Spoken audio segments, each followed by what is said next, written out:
Today we're going to be talking about the low FODMAP diet and how it can be an effective form of dietary therapy for IBS, also known as irritable bowel syndrome.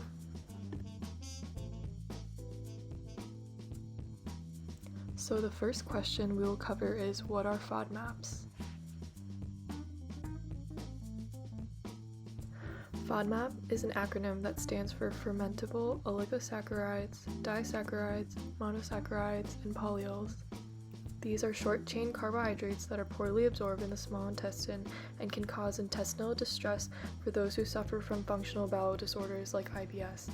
When considering FODMAPs, we commonly associate oligosaccharides with foods like onions, garlic, and legumes, disaccharides with the double sugar lactose found in dairy products, monosaccharides with foods high in fructose and excessive glucose like apples, cherries, and honey, and lastly, polyols, also known as sugar alcohols like xylitol, commonly found in sugar-free gum and candies.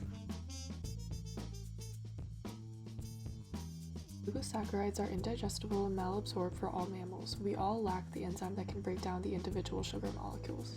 Fructose and polyols are slowly absorbed by the small intestine, however, this kind of absorption is unique to every individual. Lactose is indigestible and malabsorbed by approximately 65% of the world's population. This is better known as lactose intolerance. So how exactly do FODMAPs affect someone with IBS?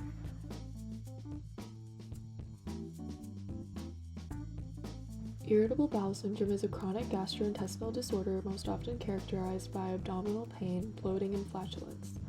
Scientists and researchers still consider IBS a disorder that isn't completely understood, with limited treatment options.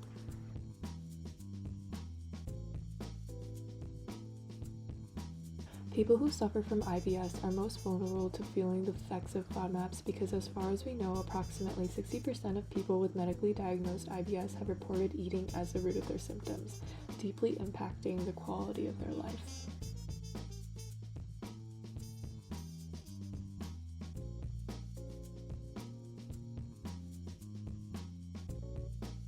FODMAPs are osmotically active and cannot be absorbed through the small intestine. Therefore, fluidity increases in the small intestine and the FODMAPs eventually make their way down into the large intestine.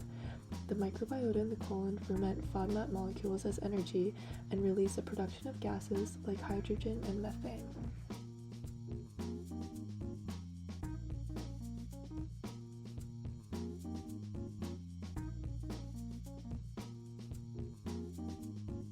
The water retention along with the production of gases causes the bowels to expand. This expansion gets in contact with the nerves, which eventually signals the brain that there is pain.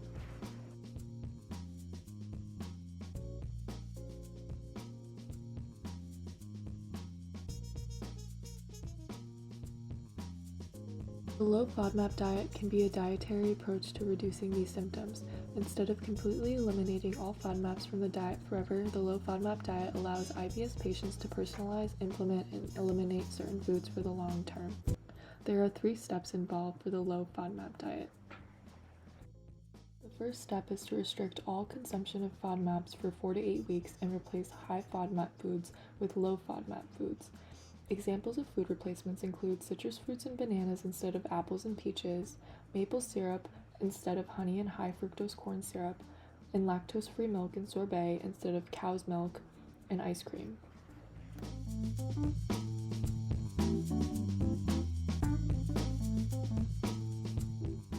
The second step is to gradually reintroduce high FODMAP foods one by one to see which ones are tolerated by the bowels.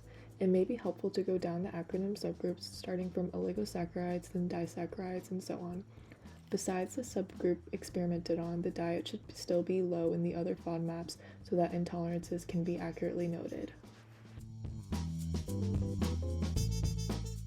Step 3 is to keep the FODMAP foods that are tolerated by the small intestine and avoid the ones that trigger any symptoms.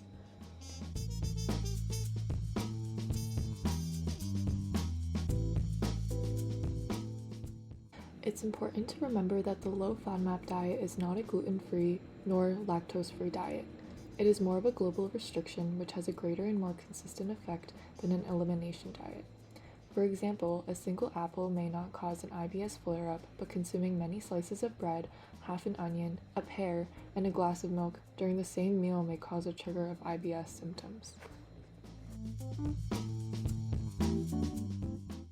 The low FODMAP diet is best executed when seeking help from a dietitian who will be able to provide more than just symptom control, but also help avoid nutrient deficiencies and still carry on a well-balanced diet.